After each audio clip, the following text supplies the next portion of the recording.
Capítulo 6. Quintino. Después el cielo por asalto. Hay que destruir un mundo para construir otro nuevo, Melba decía. Y no existe verdadera transformación sin una crítica radical a todos los valores, hasta los de aparente futuro prometedor. Criticaba a la izquierda reformista y que existe especulación o escalera financiera por cierta ambición de futuro, y Melba volvía regularmente a insistir. Una falsa izquierda y la derecha, que muchas veces se enmascaran en grandes masas, son extremos que muchas veces se tocan. Histeriquean en el mismo nivel. Siempre es nefasto el porvenir. Sin porvenir se actualiza el futuro aquí. Todo en este instante. Un presente sano y con amor ya están aquí los lazos de amistad, de afinidad, de cooperación, de ayuda mutua, de organización y de transformación permanente, político-espiritual, ya está floreciendo. Pero el progresismo todo el tiempo tiende al futuro. Cree demasiado en el dinero. El futuro se apodera para especular. Está ahí otra vez. El futuro sin porvenir, nuestras lágrimas se secarían hoy sin violencia, sin injusticias, sin autoridades, sin jerarquías, sin sumisión. Hay que crear ese horizonte aquí. Conciencia de las mujeres, confederal. Discursiaba Melba. Era 2017 y de nuevo la crisis. Me pasó todo con Melba en época convulsionada y hasta el 2019 tuvimos relación de poquitos años. Casi 2. Número de pares, de verdad y verde. Pero esos 2 años valieron 1000. ¿De verdad verde de naturaleza o el verde de porro de flores exóticas no prensado que compartimos y del disco Pasto de babasónicos que nunca pasaban de moda para esas épocas con los flujos financieros que eran la verdad verde?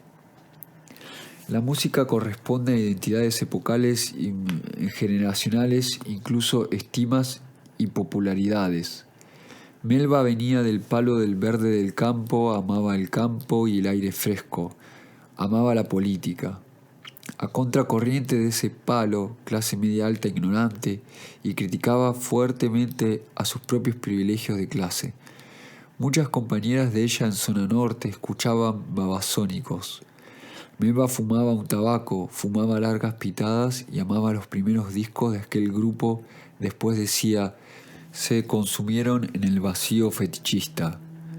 Melba pintaba y yo estaba enamorada de sus formas, su influencia, el ritmo, la sutileza de su piel, la sensibilidad, su compromiso social, su influencia en arte derivada del Lino Spilimbergo, que era su figura de maestro, muy madura comparada a su generación.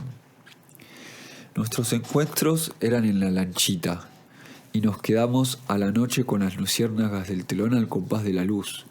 En lo que ella decía, mirá la luna de agua verde, y agarraba con pulso herético fumando en la quintita mía, que después dejé que fuera suya. Ella le puso el nombre de Quintino y ella dijo, ahora no es mío ni tuyo, es de todas. Pasaría a ser sede, lugar de vientre, o sede y encuentro para la comunidad furar. Me gustaba Quintino. Quintino era un bar que amaba Melba.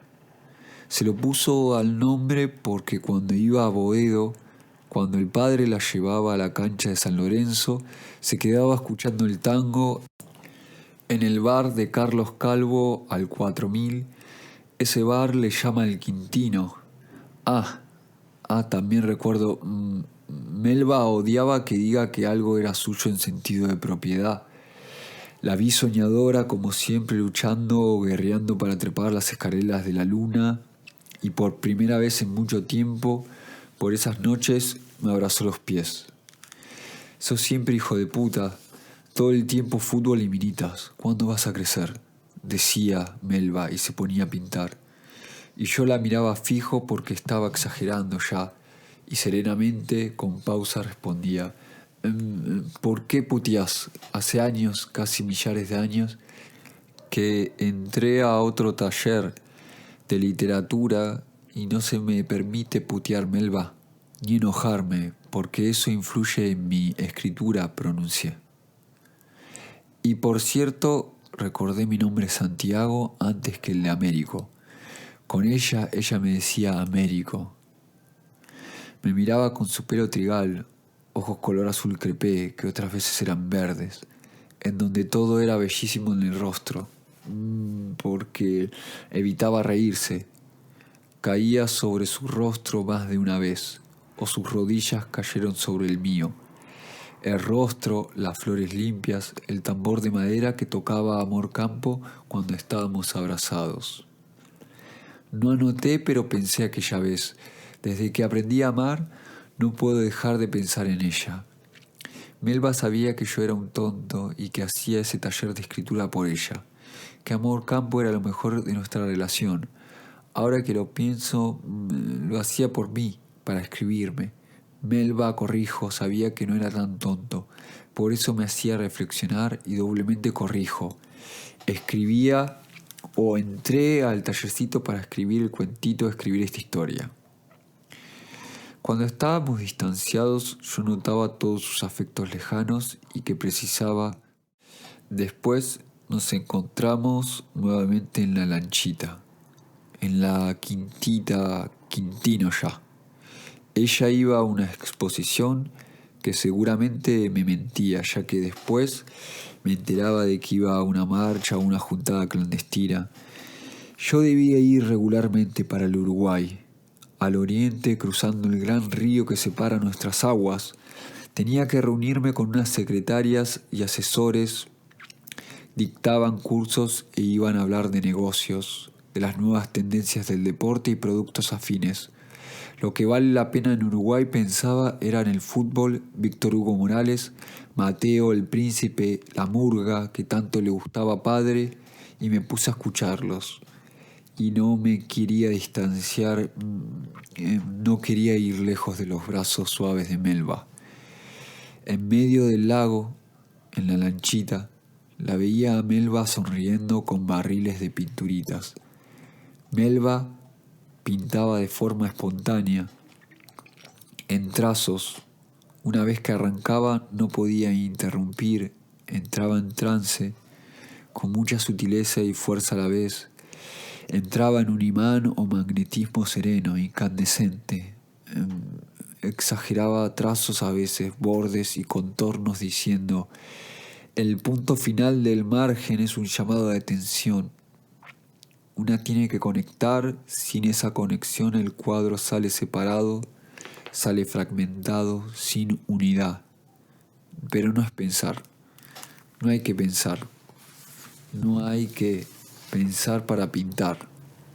Es pura conexión con la inteligencia intuitiva, imaginal y experiencial a la vez.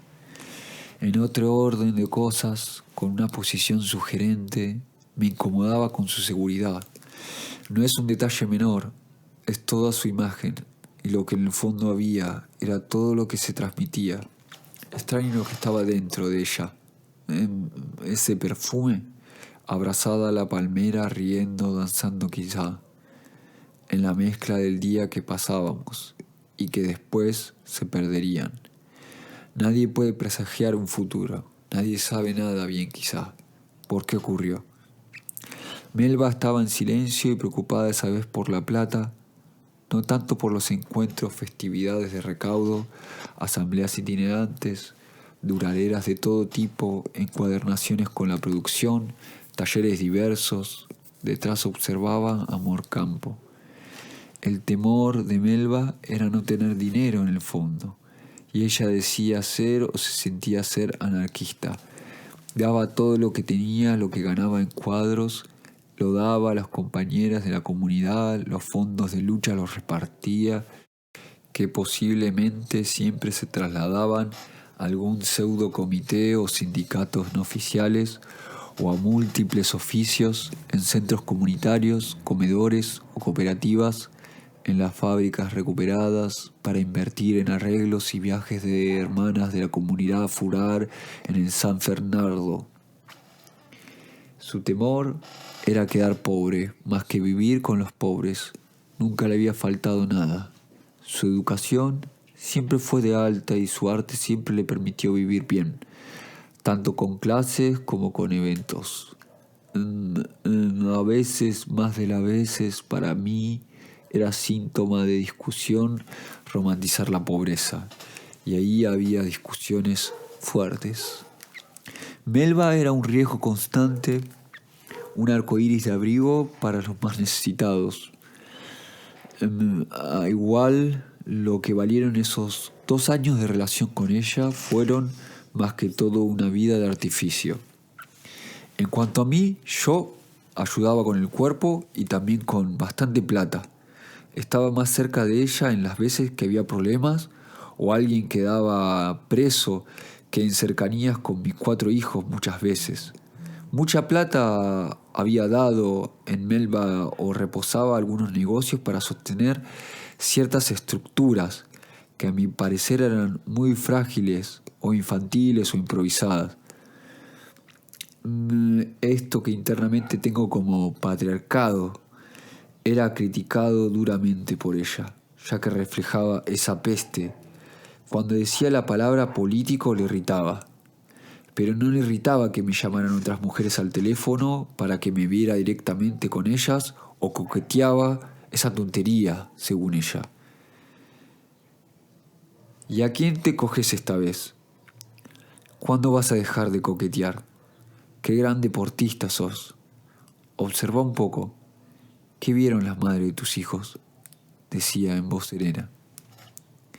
Melba hacía reflexionar, su voz era sensible y agresiva a la vez. No le interesaba que estuviese con otras personas, pero se enojaba cuando entregaba mi vida a eso, o cuando a veces estaba con mujeres en vez de pasar tiempo con alguno de mis 4 hijos. Amor campo para ella era todo. Sin ser, tener, deber, ella cuidaba con total entrega, sin reservas. Aunque no se hablasen, solo se miraban, parecía que se entendían telepáticamente.